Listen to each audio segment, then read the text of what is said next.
to you about my topic. So first off, in our world, can you unmute the screen? Oh yeah.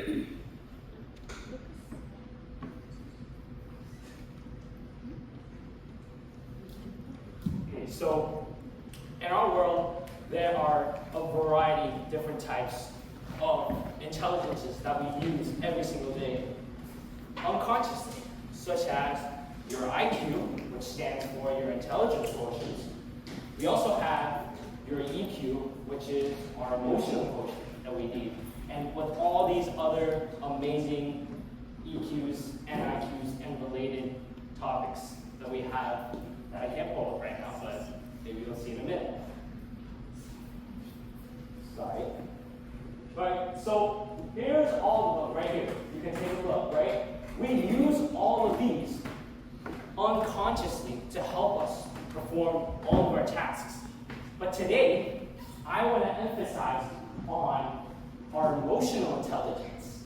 And that's when we use our brain to socialize, to make connections, to maintain connections. It can be something as simple as having a conversation with your parents about the food you didn't finish last night, to you talking about someone you don't like with your best friend. All that great stuff.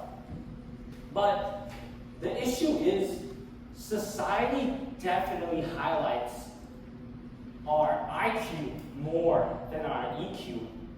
And how is that a problem? Well, like I mentioned earlier, all of these topics above are crucial for us to become successful in life, for us to obtain everything that we've ever wanted in life.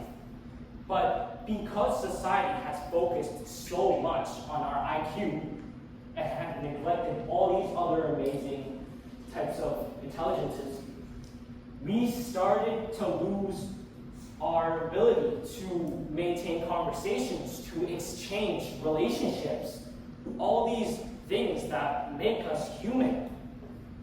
And I believe we can all recall a time when we were children and how all of our parents told us one thing. And that one thing being is study hard, and that's the key to being successful. You see all these great speakers, all these billionaires and millionaires on the internet every single day. And because our parents have told us that, we strongly believe the fact that we need only our IQ in order to become successful. But let me tell you something, that's false. And again, this comes back to my point when I'm talking about all these amazing types of intelligences that we need. So, when we grow up slowly and we start to mature slowly, we go from middle school and we enter high school. And that's when we really begin to feel our feelings. That's when we really start to feel that specific feeling linger inside of our hearts. We begin to ask ourselves and we begin to seek for reassurance and attachment. That's when we really start to become weak. Many of you probably have people that you call close by your side, and that is, of course, gained through your emotional intelligence.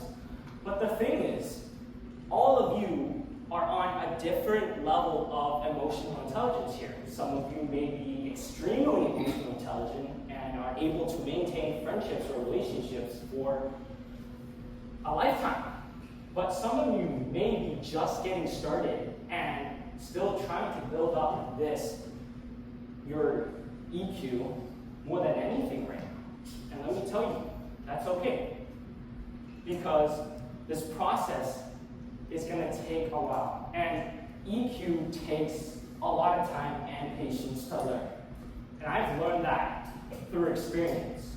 So let me tell you about my experience. This is me as a kid. Happy little adorable boy. Holy.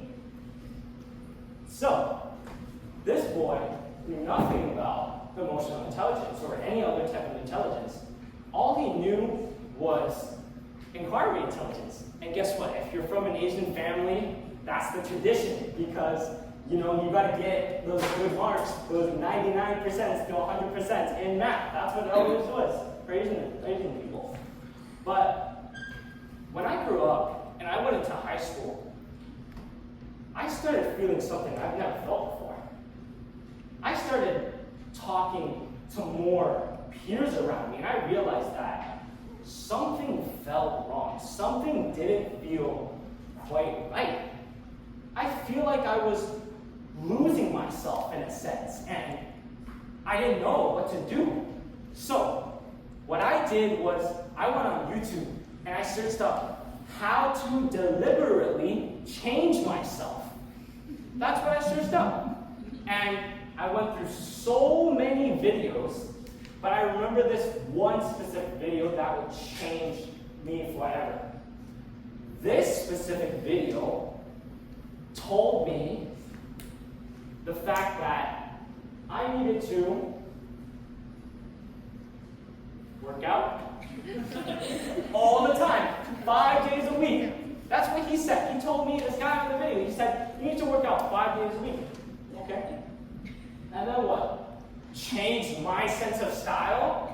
Oh, by the way, this was when I was in grade 9. And that was 2 years ago. But I'm about to go into grade 12, so 3. But here's the thing. At that time, it was old money, if you know what that type of fashion is. I had to just follow the trend because it made me feel better about myself. But anyways. And then it was, of course, the socialize, right? The thing that everybody loves. And, right, started doing all these 3 things better and more deliberately and consistently. But I found that I still felt that emptiness linger. I still felt like something was missing inside of the journey of completing myself and becoming successful. So, what did I do? I sat down and I was upset. I was really upset for a long time, and I kept on trying all these new strategies. I started going on websites, I started talking to other people, and I started seeking help. But I remember reading this one book, and this one book by Brianna Wiest, if you know who that is. But shout out to her, I love her books. But I read The Mountain Is You. And this book taught me everything that I needed to keep myself stable. And this book helped me maintain and upgrade a stable emotional state. And the next thing is this image. How wonderful. There's a lot of symbolism hidden behind here, but basically, in my next spot I want to highlight is everybody has their own paths. And don't take the path that you think will impress other people, but will put yourself down.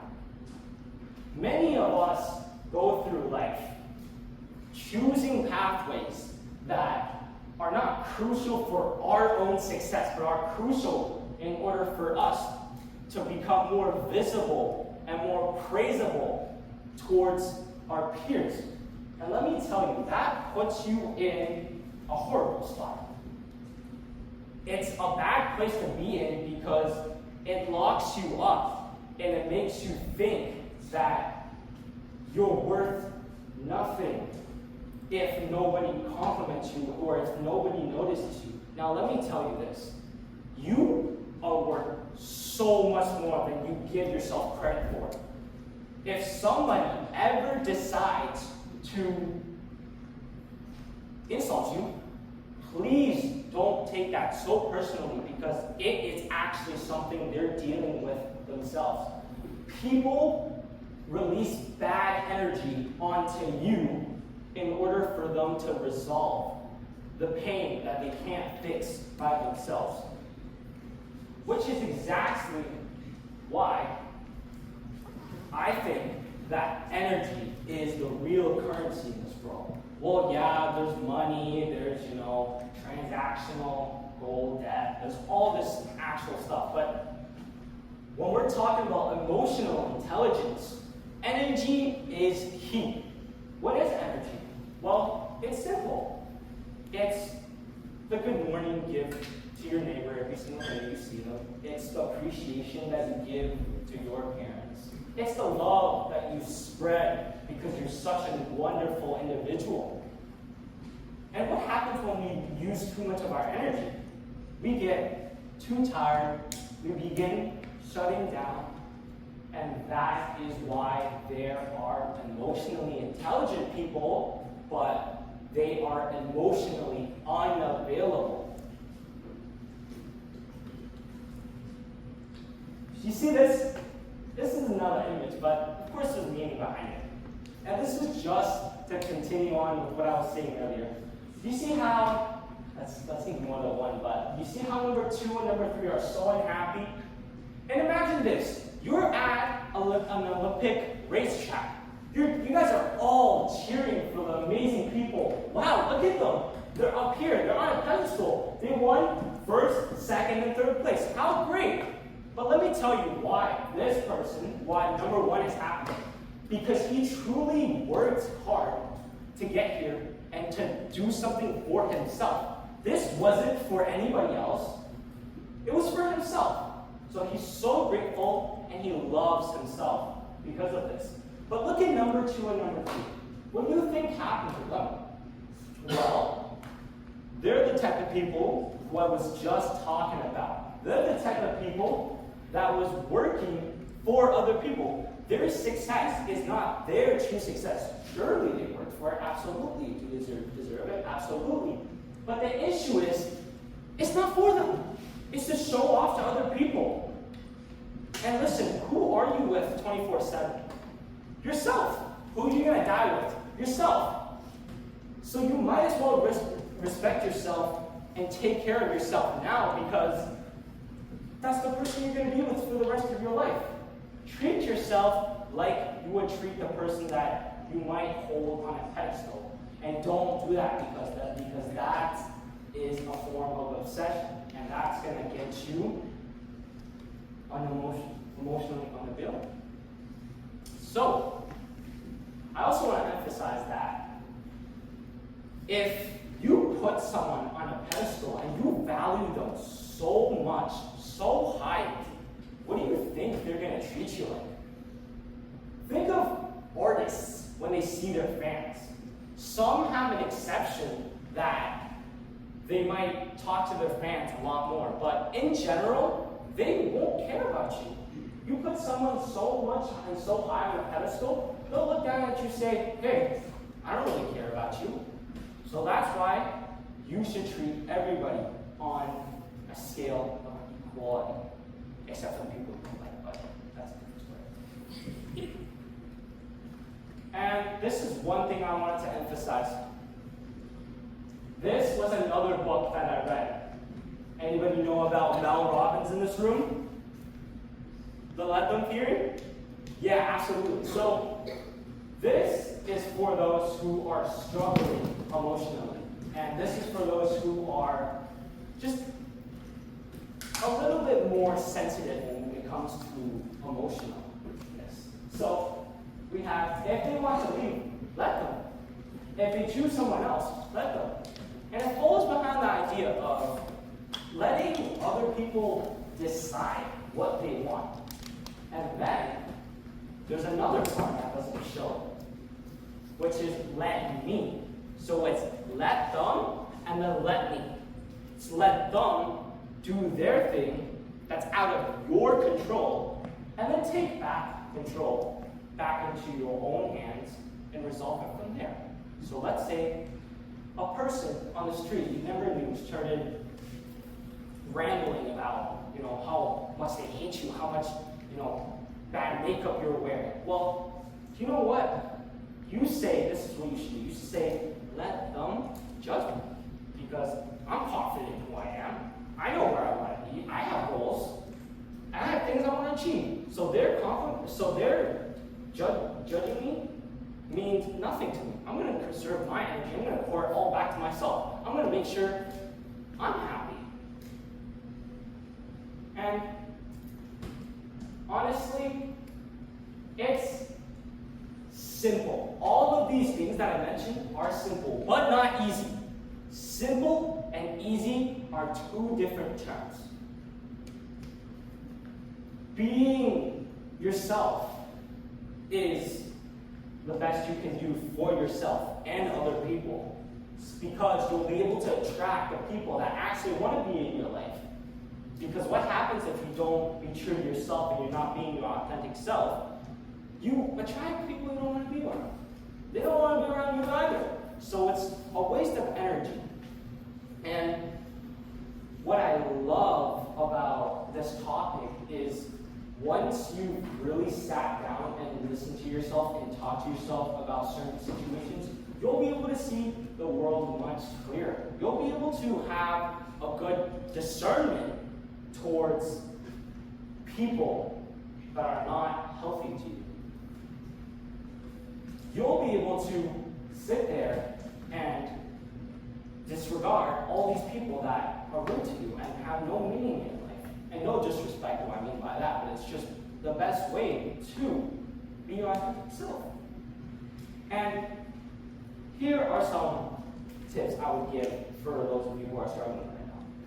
If you feel worthless or you feel like you are not worth anything at all, please just sit down and give yourself a moment. Give yourself the credit that you're here and you're alive.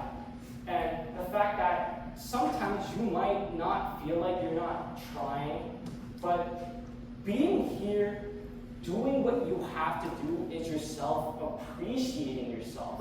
So please give yourself enough credit for that.